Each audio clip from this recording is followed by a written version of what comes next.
और अब मैं आपके सामने वो नाम लेता हूं जो इमरान खान साहब ने नाम बताया, वो हैं बैरिस्टर गौहर साहब के। इंट्रा पार्टी इलेक्शंस हम हफ्ते के दिन इस हफ्ते, इसी हफ्ते सैटरडे को हम ये इलेक्शंस कराने जा रहे हैं। पीटीआई की legal team election commission of Pakistan के पास गई और सारे इंट्रा पार्टी इलेक्शन जो कराए थे उसके दस्तावेज़ात उनके सामने पेश किए।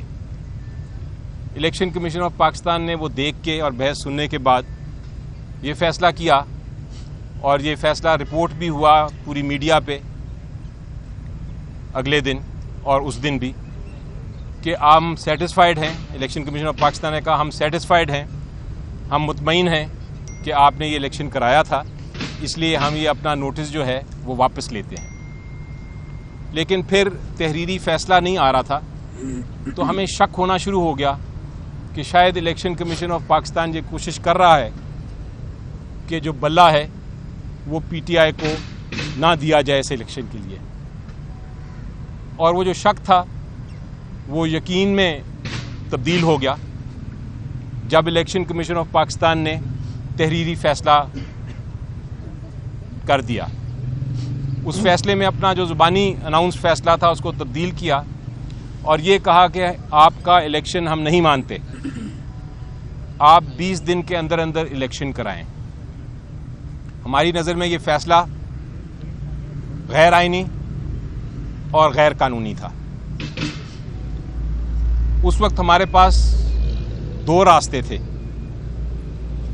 या तो हम इसको चैलेंज करें, अदालत उज़्मा जाएं और इसको, इस फैसले गैर आईनी और गैर कानूनी इलेक्शन कमीशन फैसले को फारिग कराएं। दूसरा रास्ता ये था कि जैसा भी फैसला है, चूँकि इलेक्शन का वक्त करीब आ रहा है, तो हम अपने इंट्रा पार्टी इलेक्शंस करा लें। जब ये पीटीआई की लीडरशिप के सामने ये मामला आया तो हमने ये फैसला किया कि हम दोनों रास्ते अपनाएंगे, अपील भी करेंगे और उसके साथ साथ हम इंट्रा पार्टी इलेक्शंस पीटीआई के भी कराएंगे। मेरी कल इमरान खान साहब से मुलाकात हुई और उसमें ये जो लीडरशिप की तजवीज़ थी वो उसके ऊपर मुशावरत की उनके साथ, और फाइनली उन्होंने ये अप्रूव कर दिया। उन्होंने कहा कि फ़ौरन इंट्रा पार्टी इलेक्शंस आप कराएं कानून के मुताबिक, अपने आइन के मुताबिक, और इलेक्शन कमीशन ऑफ पाकिस्तान को कोई बहाना ना दें कि वो बल्ला पीटीआई को ना दें। तो ये तो पहला फैसला हो गया। कल मैंने फिर शाम को जब मीटिंग की लीडरशिप से, तो आज फैसला मैं आपको सुना रहा हूँ कि इंट्रा पार्टी इलेक्शंस हम हफ्ते के दिन, इस हफ्ते, इसी हफ्ते सैटरडे को हम ये इलेक्शंस कराने जा रहे हैं। दूसरा मामला एक बड़ा अहम गर्दिश कर रहा था, मुख्तलिफ फोरम्स पे उस पर तबसरे हो रहे थे, और वो ये थे कि क्या इमरान खान साहब चेयरमैन का इलेक्शन, ये इंट्रा पार्टी इलेक्शन जो होने जा रहा है, इसमें क्या इमरान खान साहब चेयरमैन का इलेक्शन लड़ेंगे या नहीं। जब इससे पहले मेरी मुलाकात हुई थी इमरान खान साहब से जेल में, तो उन्होंने कहा था, आप जो मेरी कानूनी टीम है, आप मुझे 2 मशवरे दीजिए। पहले ये कि क्या मैं ये इलेक्शन कानूनी तौर पे लड़ सकता हूँ कि नहीं, और दूसरा कि अगर मैं लड़ सकता हूँ तो क्या ख़तरात नज़र आते हैं आपको, क्या ख़तरे हैं कि पीटीआई को जो इलेक्शन है उसको इलेक्शन कमीशन ऑफ पाकिस्तान फिर भी कलअदम करार दे देगा सिर्फ इस वजह से कि मैं इलेक्शन में हिस्सा ले रहा हूँ।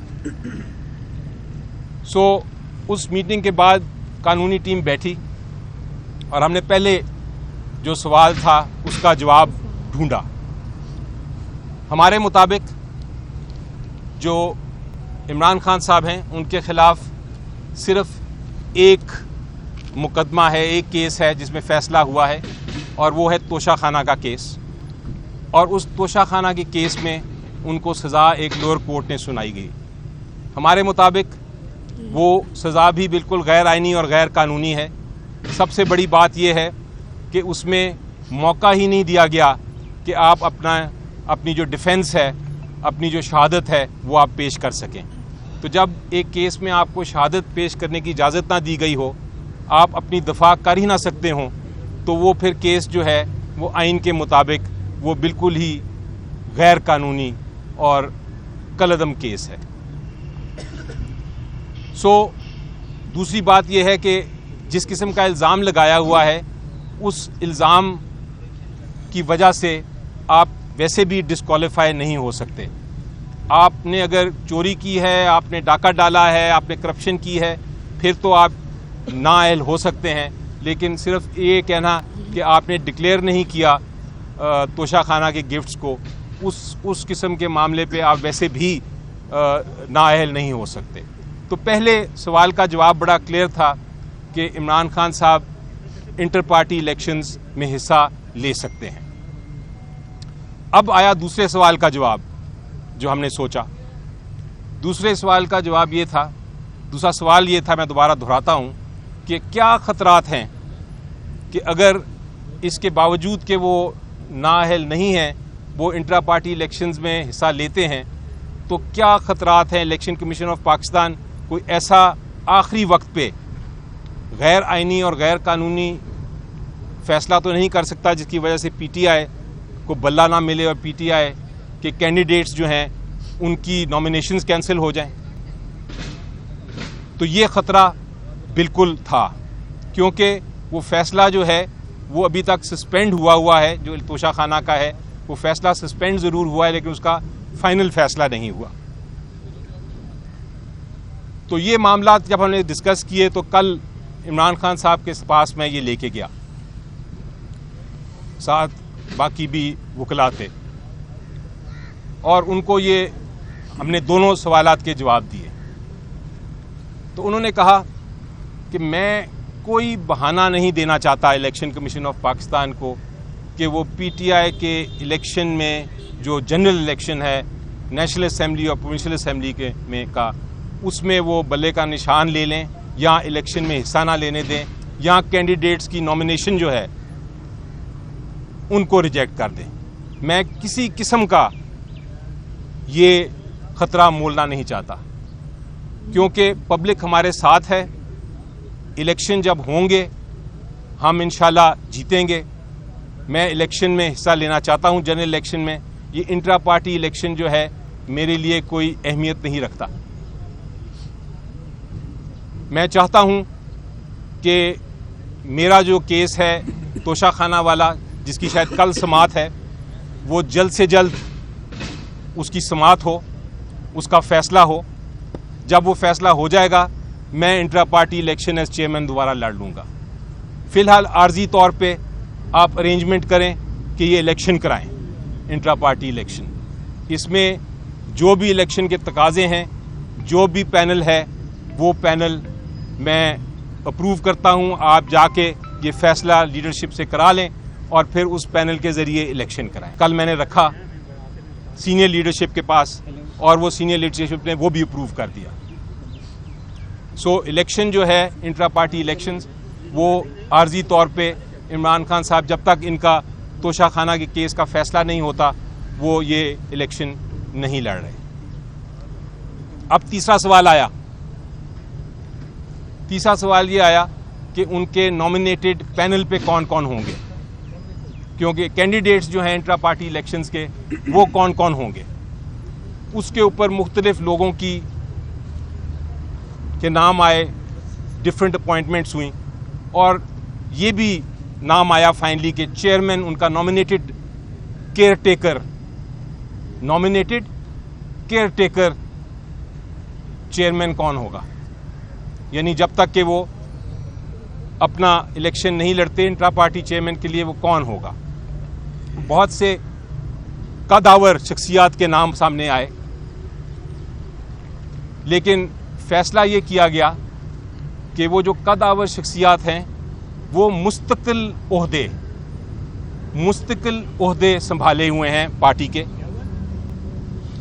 वो आर्जी ओहदे, उनको आर्जी ओहदा देना मुनासिब नहीं है। इसलिए हमें कोई ऐसा शख्सियत चाहिए जो कंट्रोवर्शियल ना हो और जो केयर टेकर मोड का, ये आर्जी तौर पे ये जो अरेंजमेंट है उसका किरदार अदा कर सके। तो अब जो मैं नाम जो उन्होंने सिलेक्ट किया और जो नाम मैं लेने लगा हूं, वो एक ऐसी शख्सियत हैं जो कि कदावर तो हैं लेकिन वो टेम्पररी अरेंजमेंट के लिए बिल्कुल मुनासिब हैं। और उनकी नॉमिनेशन से आपको पता चल जाएगा कि ये कोई -1 फार्मूला नहीं है, ये कोई कू नहीं है, ये इमरान खान साहब के अपने नॉमिनी हैं और ये एक आर्जी तौर पे जो अरेंजमेंट हम कर रहे हैं उसके मुताबिक मुनासिब हैं। ये जो र्यूमर्स चल रहे थे कल के या उससे पहले भी कि कोई -1 हम करेंगे, बिल्कुल नहीं। पीटीआई इमरान खान हैं और इमरान खान पीटीआई हैं। पीटीआई जो है वो इमरान खान साहब के बगैर कुछ नहीं। कागज़ पे अगर आप चेयरमैन हों या ना हों उससे कोई फ़र्क नहीं पड़ता। जो लीडर हैं और मुस्तकिल लीडर हैं वो इमरान खान साहब ही हैं।